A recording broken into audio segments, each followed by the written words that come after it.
Magandang gabi mga kaloto and welcome to LRT PH channel para alamin ang mga loto result ngayong araw ng Linggo, December 29, 2024 para sa 9 PM draw ng mga PCSO games na 2D Lotto, 3D Lotto, Super Lotto 649 at Ultra Lotto 658.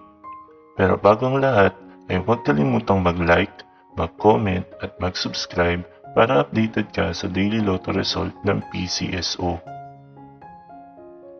Para sa Ultra Lotto 658, we have no winner para sa jackpot prize na 281,445,485 pesos and 60 centavos. Ang ating Ultra Lotto winning combinations ay 37, 45, 5, 3, 30, and 56 in any order. Para naman sa Super Lotto 649, we have no winner para sa jackpot prize na 15,840,000 pesos. Ang ating Super Lotto winning combinations ay 41, 12, 13, 48, 19, and 1 in any order.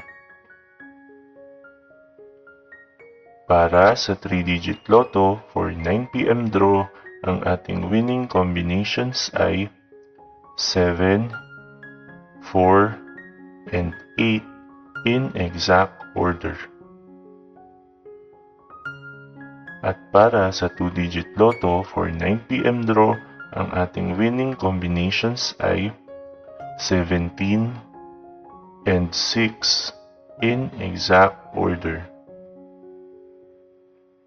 Narito naman ang ating susunod na draw schedule para sa araw ng Lunes, December 30, 2024.